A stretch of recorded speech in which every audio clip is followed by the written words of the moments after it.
Start करते हैं बरादरान। शायद बाकी बरादरान के लिए जैसे हम शामिल होते हैं तो इंशाल्लाह उनको साथ शामिल करते जाएंगे। औज़ु बिल्लाहि मिनश शैतानिर रजीम बिस्मिल्लाहिर रहमानिर रहीम व बिही नस्तईन व हुवा खैरुन नासिरिन व मुईन। अम्मा बाद, आज हमारा मौजू गुफ्तगू है फ़लसफ़े दीन।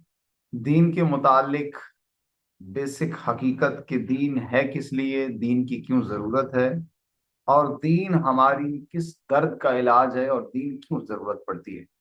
हमारी इस टॉपिक पे सिर्फ दो क्लासेस होंगी और आज हमारी ये पहली क्लास है और एक क्लास इसके बाद होगी। इस पे वजाहत तो बहुत सारी है और उसके मुख्तलिफ किस्म की अ, वजाहत की गई है, लेकिन हम चूंकि पहले भी हमने अर्ज किया था कि अपनी इस क्लास के अंदर सिर्फ इब्तदाई बुनियादी बात का जिक्र करेंगे, बाकी वजाहत तबीन उसकी वो हम नहीं कर पाएंगे, चूंकि इन प्रेजेंटेशन क्लासेस का मकसद सिर्फ बुनियादी कंसेप्ट व बुनियादी मफहूम को वाजे करना है।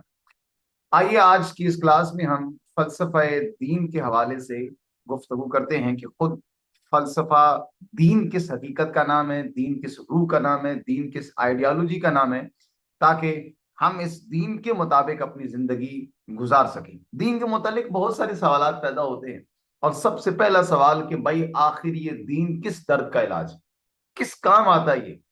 क्या ये दीन इंसान की आजादी, जो इसकी ख्वाहिशात की आजादी है, ये इंसान जो कुछ भी करने का नाम लेता है और दीन कहता है कि फलां काम करना है फलां काम नहीं करना, गोया वो इंसान की जिंदगी का या इंसान के दायरे को महदूद कर देता है, इंसान को छोटे से ज़र्फ के अंदर ले आता है। क्या दीन इंसान को मुक़य्यद करने के लिए आया है, कैद करने के लिए आया है, महदूद करने आया है, आजादी को छीनने आया है, या दीन सिर्फ चंद आमाल बजा लाने का नाम है। जैसे हम पढ़ते हैं कि भाई दीन मैं अब नमाज पढ़ रहा हूं तो क्या कहते हैं कि जी मैं थोड़ा सा दीन पर अमल करके आ जाऊं। क्या नमाज पढ़ना, रोजा रखना, क्या ये इन चंद अमाल को दीन कहते हैं? ये और इस तरीके से दीन के मुतालिक जो बहुत सारे सवालात हमारे जहनों में पैदा होते हैं कि दीन, कोई कहता है इस काम के लिए, कोई कहता है इस काम के लिए, कोई कहता है इस काम के लिए। इन तमाम के तमाम सवालात के पैदा होने की बुनियादी वजह दीन के मुतालिक हुई है कि चूंकि हमने दीन को मनतकी तरीके से नहीं समझा। जैसे दीन को समझने की हकीकत है, जैसे दीन को समझने के लिए दुरुस्त रास्ता है, दुरुस्त रविश है, वह दुरुस्त मेथड है, जिस मेथड को अपनाकर हम दीन के मुतालिक आगाही हासिल कर सकते हैं, दीन के बारे में मारिफत पैदा कर सकते हैं। बुनियादी वजह जिसकी वजह से आज दीन के मुतालिक ये इस किस्म के मुख्तलिफ सवालात पैदा होते हैं, इनकी बुनियादी वजह दीन को दुरुस्त तरीके से ना समझना है। और दीन को जब रूह से नहीं समझेंगे, दीन को सिर्फ जाहिरी लस्सी का उन्वान देकर आप उसको दीन का नाम दे देंगे, तो नतीजा ये निकलेगा और इस किस्म के सवालात पैदा होंगे। और हम हमारे जहनों में सिर्फ ये होगा कि बस नमाज पढ़ने का नाम दीन है, रोजा रखने का नाम दीन है, नेकी कर दी तो दीन है, और बस इन चीज चंद मखसूस आमाल को दीन कहा जाता है। और ये गलत कंसेप्ट है जो हमने इस गलत कंसेप्ट के साथ वारिद होकर दीन को समझने की कोशिश की है।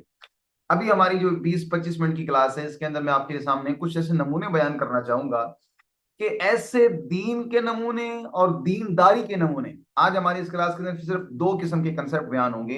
एक, वो जो हमने दीन को समझा है, दीन के मुतालिक जो हमारे जहनों में आरा पाई जाती हैं, और दूसरा हमारा कंसेप्ट होगा कि दीन को इख्तियार करने वाले दीनदारों ने किस पॉइंट ऑफ व्यू से दीन लिया। और ये आज की क्लास इंतहाई अहमियत की हामिल इस उन्वान से है कि हमें मालूम तो हो जाए कि मैं जो इतने अरसे से दीन पर अमल कर रहा हूं, मेरा ताल्लुक दीन के साथ क्या है।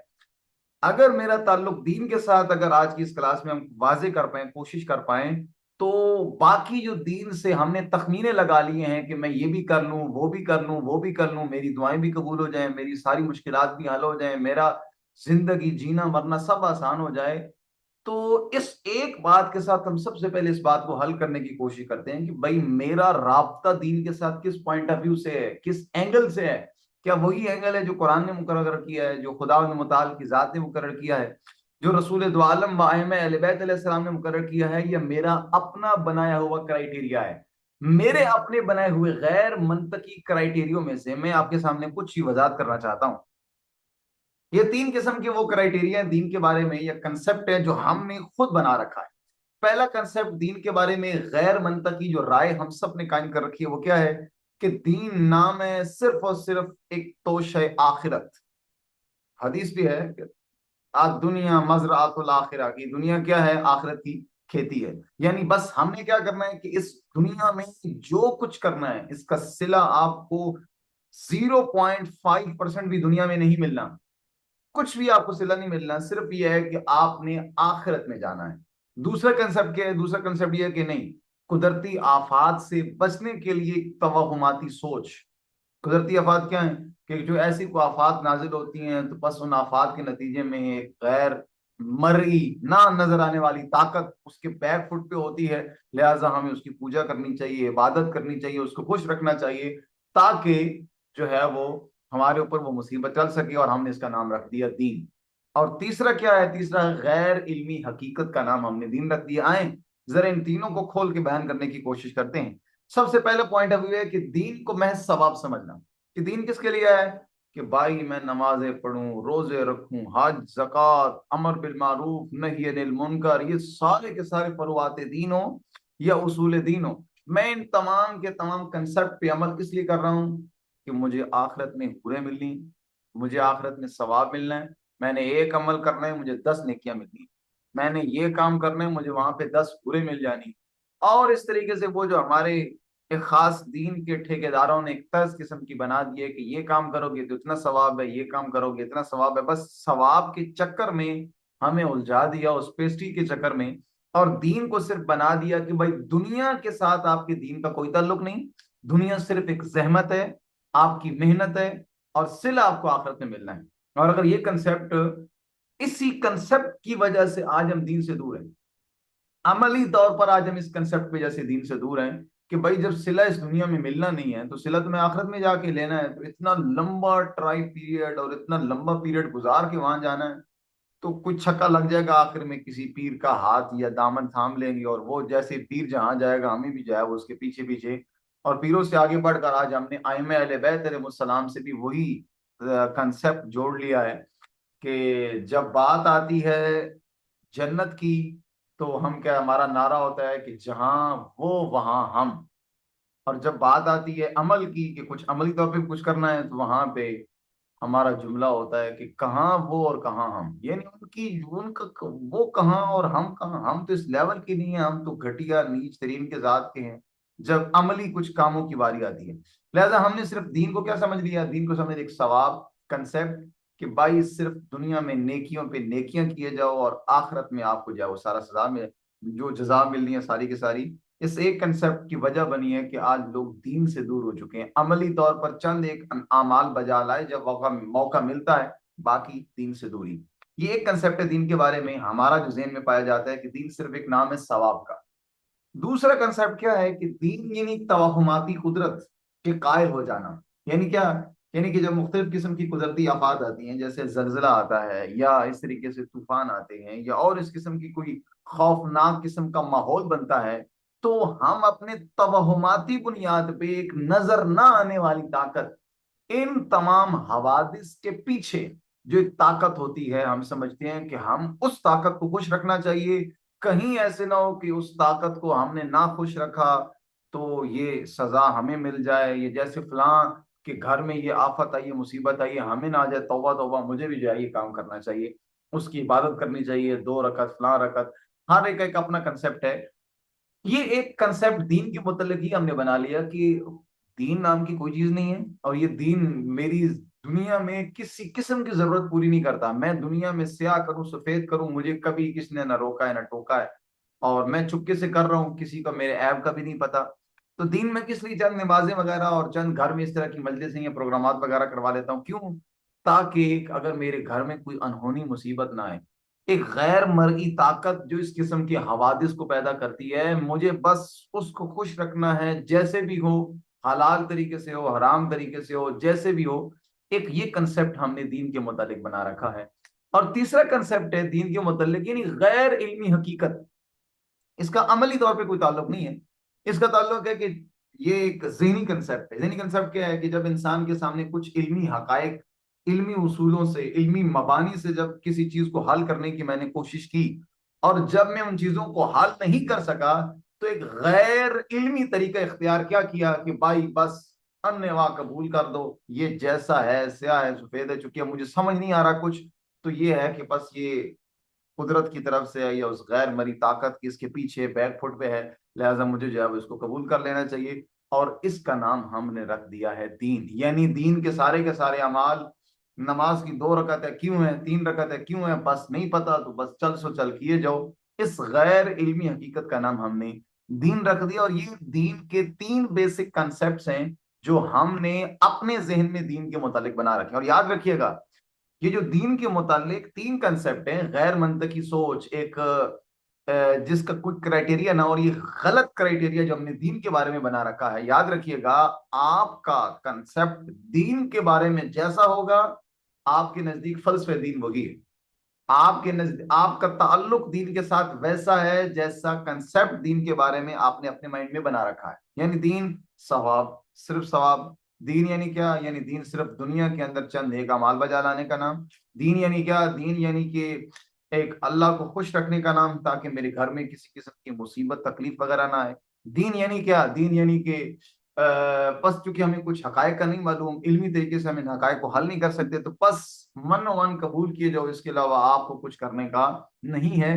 इन चंद बेसिक कंसेप्ट्स और इन बुनियादों की वजह से, ये गलत कंसेप्ट्स की वजह से, आज हमारे नजदीक हमारा दीन वही है जो हम इन कंसेप्ट को लेकर दीन के अंदर वारिद होते हैं। तवज्जो कीजिएगा, ये तो वो जो गलत क्राइटेरिया था जो दीन को समझने के लिए हमने अपने माइंड में बना रखा था। आइए दीन को समझने के लिए एक दुरुस्त कंसेप्ट, दीन को समझने के लिए एक दुरुस्त तरीका, दुरुस्त रविश जिसके जरिए से हम दीन को समझ सकते हैं, वो क्या है कि दीन को समझने के लिए दीन के असरात से जायजा करना और दीन के बारे में राय कायम करना ये दुरुस्त नहीं है। बल्कि दीन के खुद पैकर, इस दीन की बनावट, इसकी तदवीन और इसकी तरतीब से अगर जायजा लगाया जाए कि दीन क्यों है, ये फायदेमंद है और ये हमें दुरुस्त रास्ते की तरफ लेके जाएगा। और ये है फलसफा। फलसफा किसे कहते हैं? फलसफा यानी किसी चीज की रूह को समझना, कि ये चीज क्यों है, इस चीज की हकीकत क्यों है, इस चीज की जरूरत क्यों है, ये चीज किस काम आती है। हमने दीन के मुतालिक उसके असरात से जायजा लिया। क्या असरात से जायजा लिया? कि ये काम करोगे तो सवाब है, सवाब का नाम हमने दीन रख दिया। अच्छा जी, ये काम करोगे तो खुदावंद मुताल की तरफ से मुसीबतें पलट जाती हैं, बस हमने क्या नाम रख दिया कि बस दीन क्या नाम है कि चंद कुदरती आफात से अपने आप को बचाने का नाम।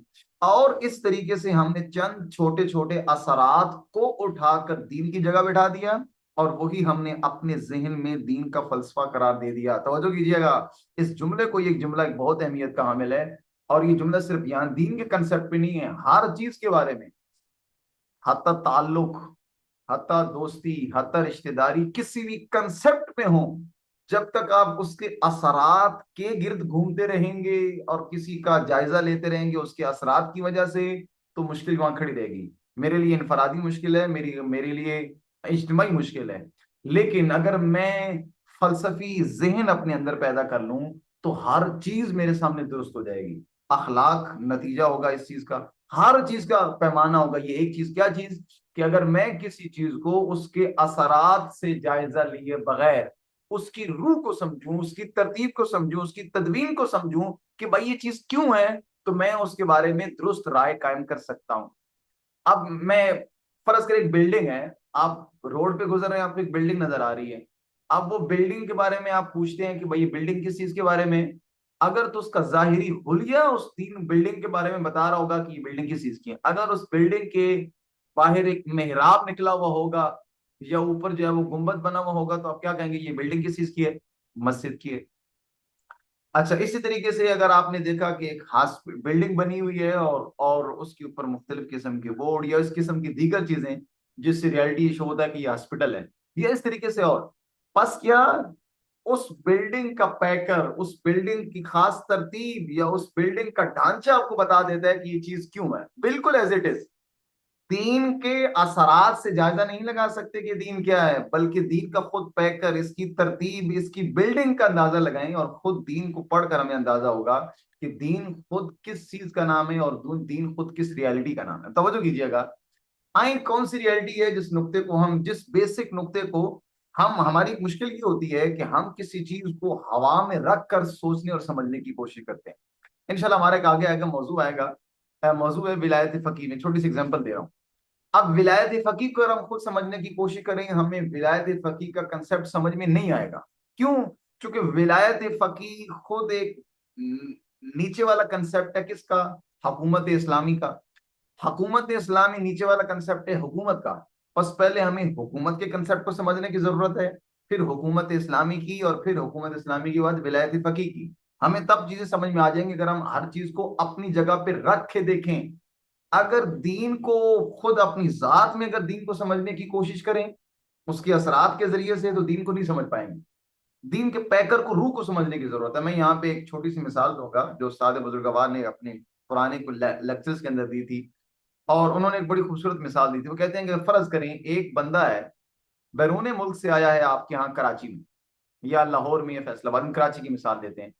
अब कराची में आया है, आप उसको कराची का बैरियर टाउन है या मज़ार इकबाल है या इस तरीके से दीगर खूबसूरत जगहों पे दिखाने के बजाय सबसे पहले उसको लेके जाते हैं थाने में। कहाँ में लेके जाते हैं? थाने में। पुलिस का थाना, जहाँ पे भरपूर पुलिस वालों ने 13 नंबर छितर रखे हुए हैं और भरपूर तरीके से मुजरिमीन की प्लेटफॉर्म जो है वो छितरौल जारी है, और सारा कुछ पूरा आपने विजिट करवाया जेल का। अब मुझे बताएं, ये जो आपने सबसे पहले उसको ये चेहरा दिखाया है, और अब उससे पूछें आप कराची के बारे में वो क्या कंसेप्ट रखता है, तो वो आपको बताएगा कि मेरा कराची के बारे में क्या कंसेप्ट है। और इसी तरीके से हम एक छोटी सी और मिसाल, अब ये चेहरा है हमारा। अगर हम चेहरे पे पूरे खूबसूरत चेहरे को देखने बजाय अगर एक बंदा सिर्फ इस नाक को देखे, तो क्या नाक को देखकर उसको तो उल्टा इंसान से नफरत हो जाएगी। लेकिन अगर इस नाक, सिर्फ अकेले नाक को देखा तो उसकी ये कैफियत होगी, लेकिन अगर इस नाक को खूबसूरत चेहरे के ऊपर रख के देखे, फिर उसको रियलिटी का अंदाजा होगा कि ना, ये नाक इस खूबसूरत जिस्म का, इस खूबसूरत चेहरे का हिस्सा है, और अगर ये ना हो तो इस चेहरे के अंदर एक बहुत बड़ा जाफ रहेगा। लेकिन अगर खुद इसको बेआईनी ही बेजात देखें तो हमें कुछ समझ नहीं आएगा, बल्कि उल्टा नफरत हो जाएगी इंसान से या उस चीज से। बस कहने का मतलब यह है कि दीन को खुद बेसिक समझने की जरूरत है, कि दीन को समझने से पहले दीन आया किसके लिए है? दीन आया इंसान के लिए। और जो चीज भी इंसान के लिए आए वो समझ में तब आएगी जब हमें खुद इंसान की हकीकत समझ में आ जाए, इंसान की रियलिटी समझ में आ जाए। जब खुद इंसान की रियलिटी समझ में आ जाएगी, हम उससे सही तरीके से अंदाजा लगा सकेंगे कि वो चीज क्या है, और दीन की रूह से इंसान की हकीकत क्या है, जो हमने पिछले 3 गुफ्तगू के अंदर इसको वाजे कर चुके हैं। और कोशिश मैं नहीं करूंगा कोशिश इस क्लास के अंदर कि इस मौजू को भी यहाँ पे दोबारा जो है वाजे किया जाए, क्योंकि ऑलरेडी हम इन क्लासेस के अंदर इस मौजू के तबीन और मुख्तलिफ वजात के साथ खूबसूरत बयान कर चुके हैं। सिर्फ मैं एक नुक्ते के साथ खुलासा कर दूं, दीन की रूह से इंसान की हकीकत क्या है, कि इंसान, अल्लाह ने हैवानात बनाए, फरिश्तों को बनाकर भेजा, चांद, सितारे, सूरज, ये फलक, ये मलक, ये सब कुछ अल्लाह ताला ने बनाकर भेजा है। लेकिन अल्लाह ने इंसान को बनाकर नहीं भेजा, मुकम्मल नहीं बनाकर भेजा, खिलकत दे दी है, अहसन तकवीम में भेज दिया है। खिलकत इंसान की बहुत आला, लेकिन अब इंसान ने मकाम इंसानियत तक खुद पहुंचना है, जिसके लिए कुरान करीम ने आला मंशूर सूरह शम्स की इस आयत में 11 कस्मों के बाद दिया कि कद अफलह मन ज़क्काहा व कद खाब मन दस्साहा। और ये कुरान करीम का मंशूर है इंसान के बारे में, कि इंसान ने सारी जिंदगी, इस पूरी जिंदगी के सफर में अपने आप को बनाना है, अपने अमल के जरिए से, अपने किरदार की डेवलपमेंट। और कल की गुफ्तगू का मैं सिर्फ एक नुक्ता अर्ज कर दूं कि इंसान ने जानशीन खुदा बनना है, खिलाफत इलाही के मनसब पे फायज होना है इस दुनिया में। और खिलाफत इलाही के मनसब पे फायज होने के लिए जो इलाही सिफात है, उन तमाम सिफात को इंसान ने अपने वजूद में खुद पैदा करना है। और जितना इलाही सिफात, सदाकत, अदालत, अल्लाह रहीम है, अल्लाह ताला राज़िक है, अल्लाह ताला की जितनी सिफात है, वो इंसान जितना अपने वजूद के अंदर पैदा करता जाएगा, इतना ही इंसान उस मकाम खिलाफत इलाही पे फायज होता जाएगा, या उस मकाम पे पहुंचता जाएगा इंशाल्लाह। यहाँ से हमारा ये मौजू आगे जारी रहेगा, लेकिन यहाँ पे मैं आपके सामने अब एक और चेहरा बयान करना चाहता हूँ इंसान के बारे में। यहाँ तक तो था कि दीन को समझने का गैर मंतकी तरीका क्या है और दीन का दुरुस्त तरीका क्या है, और इंशाल्लाह इसकी आगे वजाहत हम कल की गुफ्तगू में करेंगे। फाइनल जो आखिरी हमारा मौजू होगा, क्लास होगी इस मौजू से मुतल्लिका, कि आखिर वो हकीकी मनते के जरिए से समझकर अब इन दीन किस रम्ज के किस काम आता है इंसान के लिए, या क्या रोड मैप देता है, उसकी तरफ इंशाल्लाह बढ़ेंगे। लेकिन अलबत्ता यहाँ हमें एक टॉपिक को समझने की जरूरत है, वो ये है कि हमने जो दीन इख्तियार किया हुआ है, हमने जो दीन को अपनाया हुआ है, खुद हमारी क्या कैफियत और हुवियत है दीन के बारे में। और ये बड़ा इंटरेस्टिंग है, बहुत इंटरेस्टिंग यहाँ पे ये हो जाता है। आए जरा, दीनदार खुद कितने तरह के हैं, जो अपने आप को दीन फॉलोवर कहते हैं या दीन का पैरोकार कहते हैं, अपने आप को या दीनदार कहते हैं। टोटल दीनदार हैं चार तरह के। पहला दीनदार है जाहिरी दीनदार। जाहिरी दीनदार इसे कहते हैं कि दीन के मुतालिक सिर्फ और सिर्फ जाहिरी मालूमात ये रखता है कि इसका अल्लाह पर ईमान, रसूल पर ईमान, आखिरत पर ईमान, मलाइका पर ईमान, तमाम के तमाम हकायक पर ईमान, जितना हकायक पर ईमान होना चाहिए। लेकिन इसकी मुश्किल यह है कि सब पर ईमान रखने के बावजूद ये उनके किसी हुक्म की इताअत नहीं करता। यानी मानता सबको है मगर उनकी नहीं मानता। यह है जाहिरी दीनदार।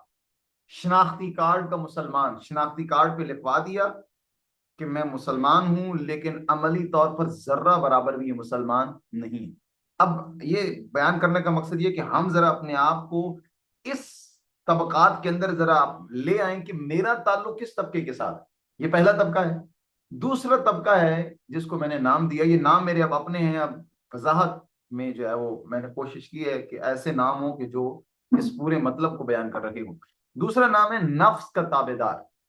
ये भी मुसलमान है, ये भी मोमिन है। मुसलमान क्या है? तमाम हकायक पर ईमान, अल्लाह पर ईमान, उसके रसूल पर, तमाम हकायक पर। बल्कि यहाँ मैं एक जुमला कहूंगा, इशफाक अहमद जो बहुत खूबसूरत उर्दू के राइटर गुजरे हैं, उनका एक जुमला है, वो कहते हैं कि मेरी सारी जिंदगी बड़ी खोज रही है और वो ये है कि मुसलमान और मोमिन में क्या फर्क है।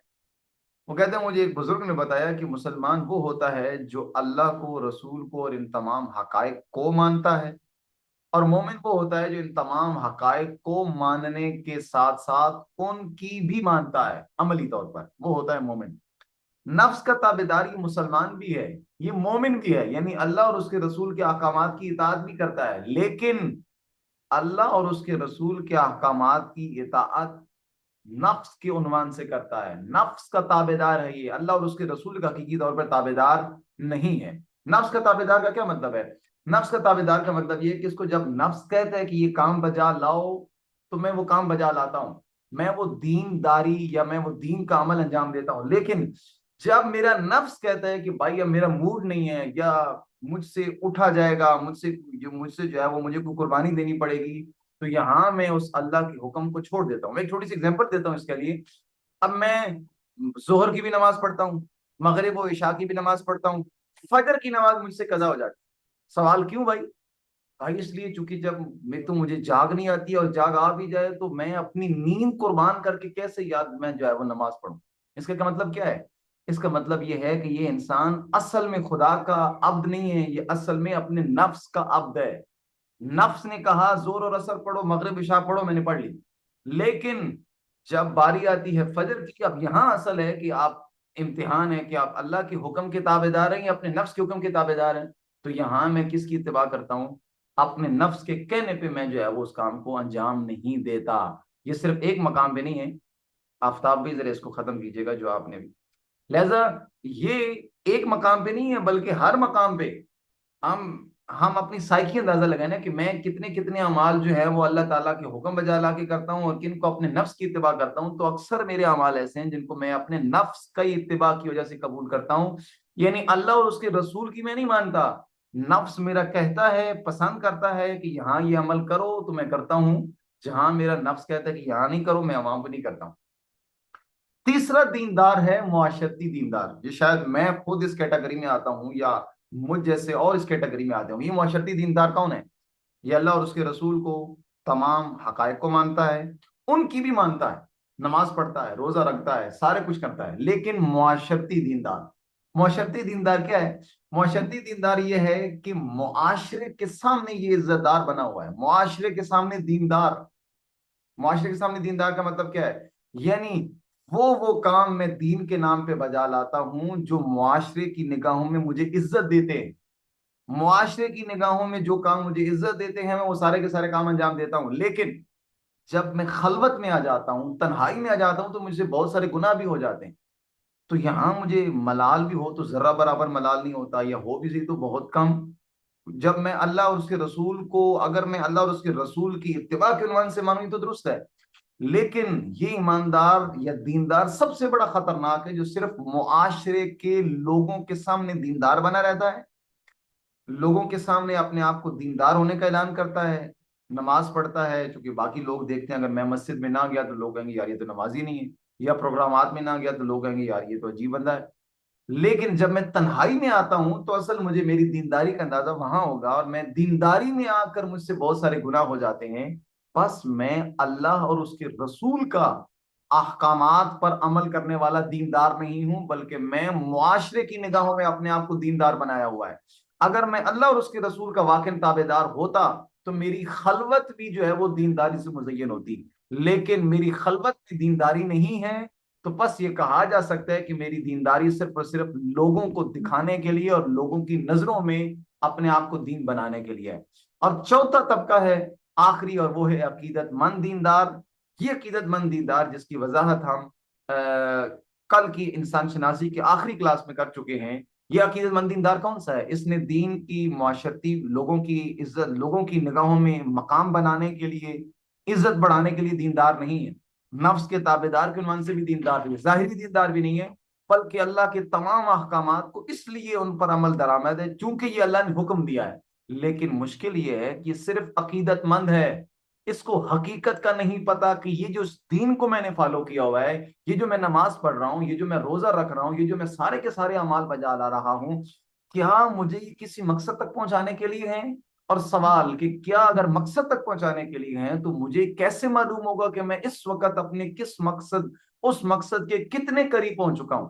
यानी ये ऐसा है कि इसने 40 साल हो गया, मेरी उम्र हो चुकी है 27 साल, मैं अगर फर्ज कर 27 साल कह दूं, 27 साल हो गए मुझे दुकान डाले हुए, कारोबार शुरू किए हुए, और कारोबार से मुझे 1 रुपए का नफा नहीं हुआ। आज मैं मुहासबा करता हूं और मुझे अंदाजा होता है कि मैं 1 रुपए का भी मुझे मुनाफा नहीं हुआ, और मैं उसके बावजूद भी अगर मैं अपने इस कारोबार को जारी रखूं तो क्या मुझे कहा जाएगा? पागल कहा जाएगा, अहमक कहा जाएगा। और आज सेम सिचुएशन, सेम पोजीशन दीन के बारे में यही है। 27 साल हो गए, 20 साल हो गए, 15 साल हो गए, 30 साल हो गए, आप अपनी अपनी उम्र के मुताबिक अंदाजा लगा सकते हैं। 35 साल हो गए दीन का नाम लेते हुए, दीन पर अमल करते हुए, दीन का उन्वान भरते हुए, लेकिन अभी तक ये नहीं मालूम कि इस दीन ने मुझे कहां पहुंचाया है, मुझे अपने मकसद के कितने करीब किया है। मुझे इस सवाल का जवाब अगर नहीं मालूम तो सिर्फ मैं दीन का अकीदत रखने वाला हूं, जबकि रियलिटी व हकीकत दीन की मुझे नहीं मालूम। और आज यही बुनियादी वजह है कि जिन कंसेप्ट की वजह से दीन के साथ हमारा ताल्लुक है और हम अमली तौर पर दीन से दूर है। खुदा मुताल से दुआ है रब करीम हम सबको दीन की हकीकी इत्तिबा की तौफीक इनायत फरमाए, और दीन के इन तमाम अहकामात को समझने की और इन पर अमल करने की तौफीक इनायत फरमाए। आज की क्लास में इतना ही, बाकी इंशाल्लाह वजाहत फिर अ, अगली जो हमारा आखिरी दर्स बाकी है उसमें इंशाल्लाह करेंगे। वक्त चूंकि ख़त्म हुआ जाता है, अगर आप बरादरान का किसी किस्म का सवाल हो या इससे मुतल्लिक़ किसी किस्म का कोई नया नुक्ता हो तो वो आप ग्रुप में ज़रूर शेयर कीजिएगा। खुदा मुताल आपका हामी नासिर, बहुत शुक्रिया।